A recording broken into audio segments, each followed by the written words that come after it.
Hello dear students, Nivedita Joshi is here taking a video on food chain and food web. Though the topic is not new for the students of class 10th, this is the topic I have taken for the students of class 10th.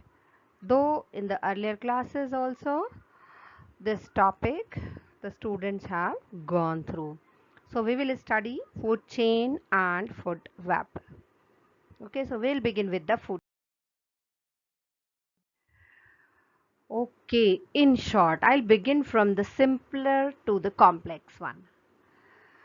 Okay, so in short, if I we have to define the food chain, then simple words are it is the presentation of who eats whom. Okay, the relationship who eats whom is a food chain. So this is the presentation in short. But we can define in other words as well ki the sequential interlinking of organism which involves the transfer of energy from the producer through a series of organisms with more members of the ecosystem is called as the food chain in this way.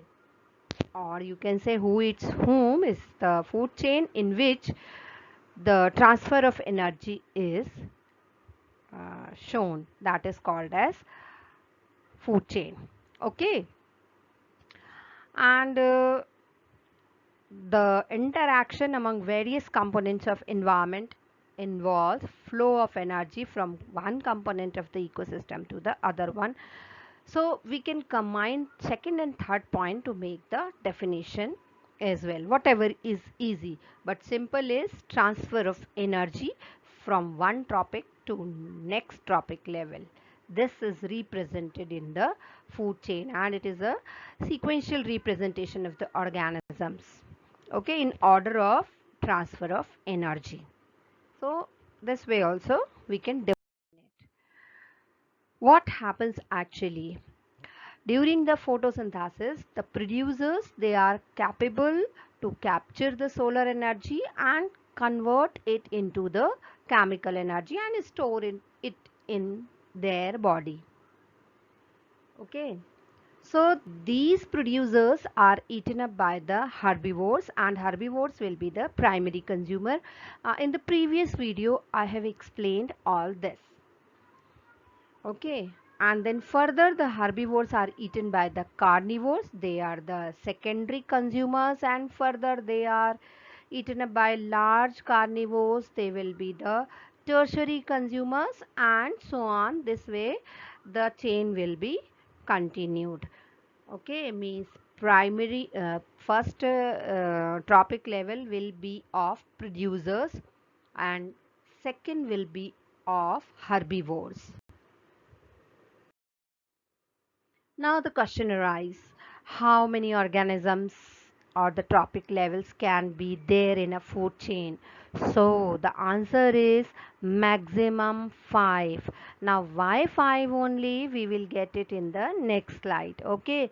So food chain can have 3, 4 or 5 tropic levels. You have an example here of a food chain having the 4 tropic levels. First one is of producer and is represented by the plant. Second is insects which feeds on the plants. Then the third level is of mouse which eats the insects.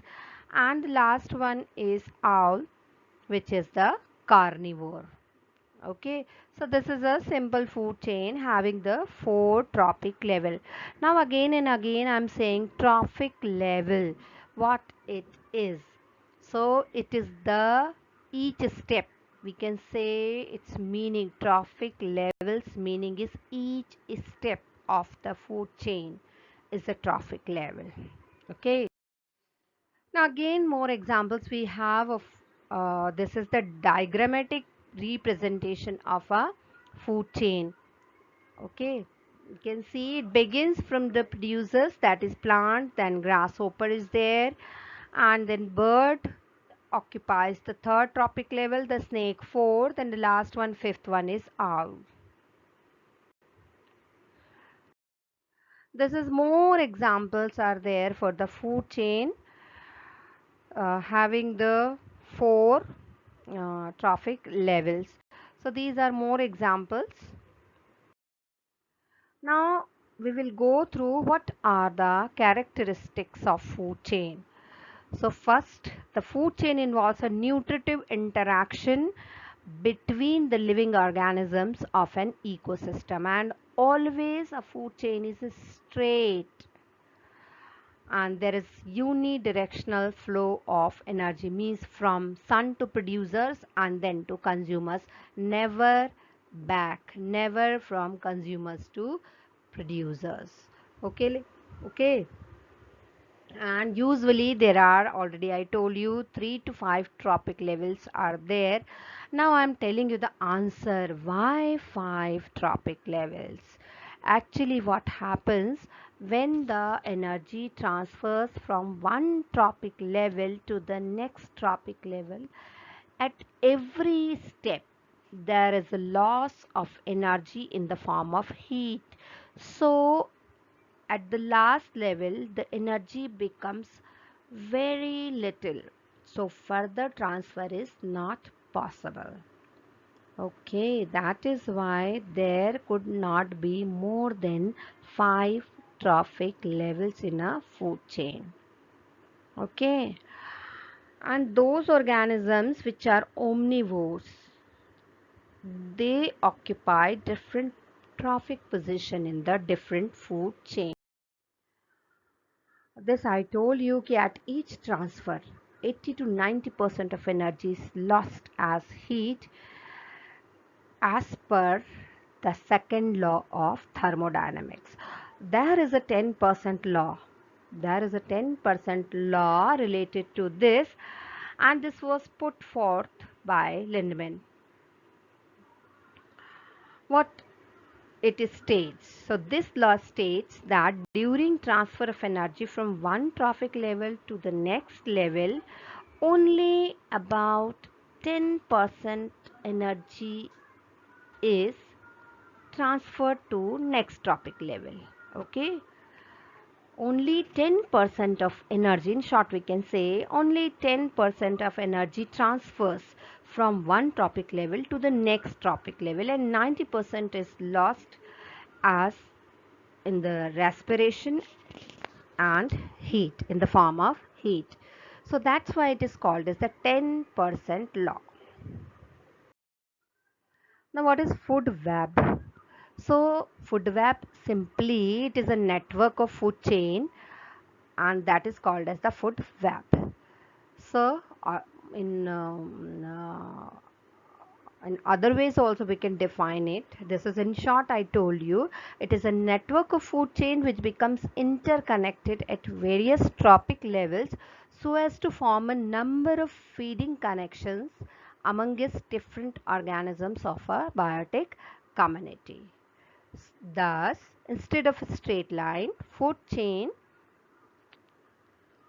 uh, the relationship between organisms forms a sort of interlocking pattern called as food web. Means this you should know, food chain is a straight line representation and food web is a network of food chain. This is the major difference. Now we will go through what are the characteristics of food web. So never they are straight, I told you, like that of the food chain, and it provides alternative pathways of food availability. Means one organism can be eaten by many.